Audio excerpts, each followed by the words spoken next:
জয় মা মনসার জয়। মায়ের কাছে ছেলের মানসিক দিতে গিয়ে যে আমার সাথে এমনটা ঘটবে আমি সত্যিই ভাবিনি। আমার কল্পনার বাইরে ছিল। এতটা সৌভাগ্য হবে আমার।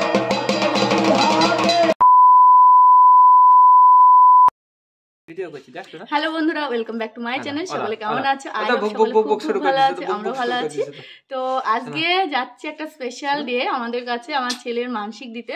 তো চলো আজকে ভিডিও তোমাদের খুব খুব ভালো লাগবে, আর যতটা পারি ততটা শেয়ার করার চেষ্টা করব। চলো দেখতে থাকো। খুব তাড়াতাড়ি সমস্ত কিছু রেডি করে নিয়েছি, এখন 9:30 মতন বাজে, এখনই বেরিয়ে যাব। তো চলো। আর এই যে দেখতে পাচ্ছি আমাদের ছোট্ট গোপু সোনা, আমার ছেলের মানসিক আছে, তো এই গোপু সোনাকে নিয়ে যাব।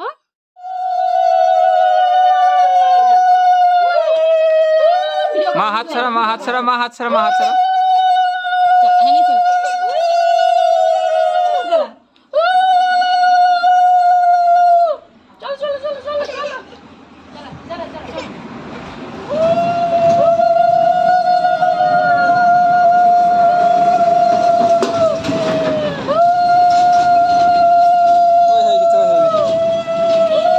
ছেলে মাথায় করে নিয়ে আসলো, আমি গোপালকে টোটোতে বসিয়ে দিলাম, এদিকে আমার গোপালও বসে আছে।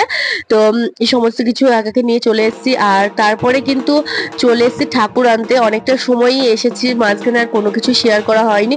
কি বলতো, আজকের দিনটা প্রচন্ড ব্যস্ততার দিন, কেননা অন্যান্য দিনের থেকে না আজকের দিনটা মানে পুজোর দিন, তার উপর ছেলের মানসিক আছে। তো সব দিক দিয়ে একটা টেনশন কাজ করছে যে সব যেন ঠিকঠাক হয়, মা সব যেন ভুল ত্রুটি ক্ষমা করে সমস্ত কিছু ঠিকঠাক করে নেয়, এইসবই মাথায় ঘুরছিল। ওই জন্য সেভাবে কোনো ভিডিও করা হয়নি।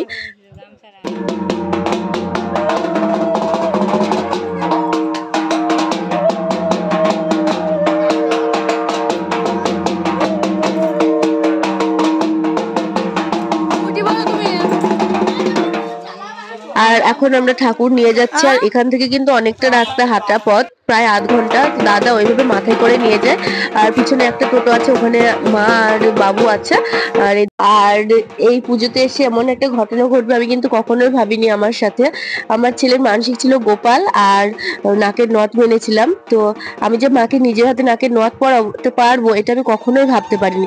শুধু নাকের নথ না, মাকে সাজিয়েছিলাম পুরোটাই আমি। মানে এতটা সৌভাগ্য যে আমার হবে কখনোই ভাবিনি। মা চেয়েছেন তাই হয়েছে। খুবই জাগ্রত, আমি মায়ের আশীর্বাদে কিন্তু সন্তান সুখ পেয়েছি, না হলে জানি না কি হতো। আর এখানে আসলে আমি একটা পরম শান্তি অনুভব করি।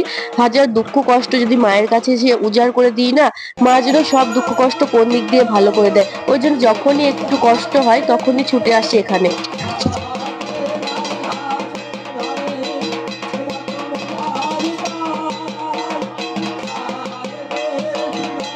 আমি বিশ্বাস করি ভগবানকে যদি মন থেকে ডাকা হয়, ভগবান অবশ্যই সাড়া দেয়। জয় মা মনসার জয়।